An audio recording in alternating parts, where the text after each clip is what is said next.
Hey, what is up guys, welcome back to the channel and welcome back to the final Gran Turismo 7 update 1.44 car money method. Now this for me is the best of the bunch. This is the Audi R8 V10 Plus, which obviously came alongside update 1.44 and has turned out to be a bit of a personal favourite. I've been working on this build for a couple of weeks trying to get it refined as possible, and I feel like I've finally hit a sweet spot. This car right here can lap Le Mans in under 4 minutes, no problem at all. So with that done and dusted, let's head over to the car itself to look at how much this is going to cost you. So 300,000 credits this car is going to set you back. As you can see from standard, it has a PP rating of 626.60, four-wheel drive, 601 brake horsepower, weighing 1454 kilograms, and is naturally aspirated. So we don't have too much room to play with when it comes to the performance point rating. However, with a few certain parts we can make sure that that drops down, and with the Aero as well we can have a decent amount of room to play with in terms of actual upgrades overall. So we're actually going to run a non-wide body version for this car.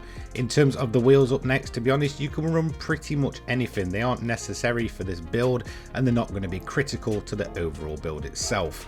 Next up is custom parts. We're going to go for a front type B. This is going to be the most aggressive Aero. Once again, type B for the sides, and then for the rear you can either go for standard or type A. It doesn't really matter, it is just purely a D badge and for aesthetic purposes. And for the wing we're going to go for a rear wing type B. So with the Aero parts out of the way, let's head over to the tuning sheet. It's going to be racing hards and racing intermediates and racing heavy wets that you are going to need for this. In terms of suspension, it's fully customizable with the front set to 95 and the rear set to 110. Anti-roll bar is going to be 8 at the front and 7 at the rear, with compression being 34 across for both. Expansion once again is 44 for both, and natural frequency is going to be 295 at the front and 3.10 at the rear. Negative camber angle is going to be 2.5 at the front and 2.8 at the rear. Toe angle, to be totally honest, is completely up to you, but I've gone for a 0.05 outwards at the front and 0.05 inwards at the rear. Now typically a lot of people will turn that to 0, so that is an option. Fully customizable LSD with initial torque set to 5. Acceleration at the front is 10 and 15 at the rear. Braking sensitivity is 10 at the front and 40 at the rear. Torque vectoring center diff, it's completely up to you. My personal preference is default at 40/60. Fully customizable manual transmission set to 330. This is the standard for the car and I don't really feel the need to change it. It has decent fuel consumption at that rate. 1 for ballast, no power restriction on this with the fully customizable ECU. Downforce at the front is set to 80 and 230 at the rear. We are not actually going to turbocharge this build, and there is a reason for that, is it will absolutely boost the consumption over in terms of the fuel. Then we have normal air cleaner, racing silencer, racing exhaust, racing slotted discs, racing pads. Hydraulic handbrake isn't necessary, but brake control is pretty much a must. For me, my sweet spot is -3, but I have seen people run as far as a -5. But for pretty much all of it, you want to run at least a bit of a minus on it. Next up, we have the racing clutch and flywheel, normal propeller shaft. In terms of engine upgrades, you don't really need any, so I've completely left them out. We do have a bit of weight reduction at weight reduction stage 1, as well as increased body rigidity just to finish off this build. In total, you're looking at 700 pp dead with 655 brake horsepower and 1309 kilograms. In terms of difficulty, you do want to set it to easy, and there is a good reason for this. That is because of the stop and wait method at Le Mans. In terms of the events, now you can use this for pretty much any of the WTC 700 events. However, my personal preferences are always going to be the 24-hour of Le Mans or Mount Panorama Motor Racing Circuit, which both feature fair paying rewards and different type of events. So Mount Panorama is fully dry, but we're mainly going to focus on the, I guess, multi-weather one, which is going to be the WTC 700 over at Le Mans. So let's talk about the build itself. I tried about 3 different Audi R8s, all with different configurations. Some with running very little parts, some are absolutely overkill. I tried turbochargers, naturally aspirated, different Aero, and in the end for me this was just the best of the bunch. It did take me a good while to just figure out this car. It's a very weird one. Yes, it's 4-wheel drive, but again it's rear engine, very heavy at the back, and will like to twitch out on you.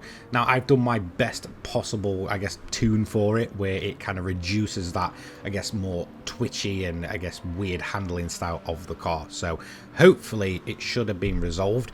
Once you kind of wrap your head around how to drive this car, again, sub 4-minute laps pretty much all the time in dry conditions. The only real downside is the fuel consumption. It will pit every 3 laps at the, I guess, most really, but again, you might get caught out with weather, so it could work in your favor. Typically you're looking to do 6 laps and then stop and wait, but you can do upwards of 8, even 9 laps at times with this car.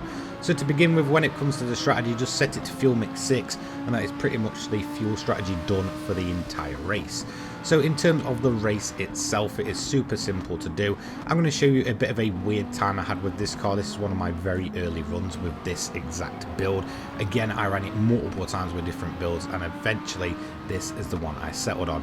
However, for the first full run of this car at Le Mans, it was a bit of a shame as we kept getting catched out by a bunch of really awkward weather.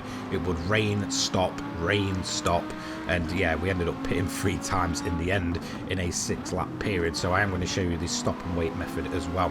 But in terms of the AI, to be totally honest, this car will make massively short work of them. It does have a decent fuel consumption with how the gears are set. I do find that if you go any lower, whilst it will make the car, I guess, marginally quicker in a straight line, obviously getting up to the speed quicker as well, it does drink the fuel as it starts topping out. You're looking at a top speed of around about 185 to the 190 mark. Again, pretty much the sweet spot. Decent top speed, very good aero and handling, so overall this car should basically be able to tackle Le Mans no problem. Once you get to lap 2, you want to begin monitoring the weather radar. Now again, like I mentioned earlier, this was a race that was just completely against me when it came to the weather. Again, as you can see, I had a bunch of rain moving in really quickly at my first pit stop, so I just kind of boxed in to cover it off and ensure that I didn't get stranded in the middle of the track. So I went in and took a set of intermediates. Now obviously towards the end of the second lap, I've only got around about a lap of fuel left, so I'm obviously going to fill the car up, and I'm obviously aiming to cover off for the rain itself. So I'm going to go for a set of intermediates. To be totally honest, it's very rare you actually need the heavy wets, and the majority of the time you are safe staying out on the intermediates. So I put the fuel in, put the new tyres on, and left the pit lane. Now as you can see, the rain was coming in, but it wasn't going to last long at all, so it was just very frustrating at this point. However, I knew the track would be intermediate conditions, at least in some parts of it, so again, I've probably gone on to the best tyre, at least to save me for a couple of laps. So once I got to the end of lap 4, the intermediates were completely shredded, the track had begun to dry out, so I thought, you know what, okay, let's go on the, back on the standard racing hard compound of tyre. So I went and put them on, went in to fill the car up once again, hoping that I could go to the end. But then you're going to see exactly what happened. Absolute frustration. So again, the rain had passed. We'd gone in to then get back on the dry compound of tyres. By the time we leave and we're halfway through a lap, the rain's coming in very quickly again, and much heavier this time. So unfortunately, I'm going to have to make a third pit stop at that point to actually cover off the rain once again, and it would hang around much longer this time. So we're going to leave the pits, start on lap 5. We've got a 1:30 gap minimum at this point. AI will have to pit multiple times as well, and just as I got to the midpoint of the lap, the rain started to come, and it was going to be much heavier this time. So at this point, I'm going to have to dive back in 1 lap after pitting before and put a set of intermediates on once again, just to cover off the rain. The worst thing I want to do is be stranded in the middle of the track. The AI will do it quite often as well, where they will just get stranded, and to be honest, even though it does rain quite a bit here, it does work in your favor as long as you're covering it off. So again, we're going to go for a set of intermediates, and I'm just going to make sure that I fill the car to full, wasting a little bit of extra time to get it as close to the 30-minute barrier as possible when it comes to stopping and waiting. So there we go, new tyres on, we're on the intermediates and on to the 6th lap, which will be our final lap. Again, the AI beginning to get stranded in the middle of the track, so we don't have to worry too much about them. The rain just passed as we finished up our 6th lap. We've got around about 3 minutes to go, and all we're going to do is just park up at the final grid spot and then wait for the timer to tick down. At this point, you just wait till it ticks over to the 30 minutes and then get yourself going. You should have a very healthy gap no matter what. You can go around multiple times as well, And like I said, on a, for I guess, ideal wet run, you're talking about 7 to 8 laps, and on a full dry run you can get upwards of 9 laps out of this thing. So we did it in a total time of 30 minutes 1 second, and obviously the payout for this one is 825,000 credits. For me, this was probably the car of the update when it comes to long-term money making methods. It came out of absolutely nowhere. I did not expect it to be this good, but this might just be one of my favourite road car builds of all time. Massive thank you to all of my channel members, and thank you to you guys for watching. I will see you in the next one. Have a fantastic rest of your weekend. Take care, guys. Peace.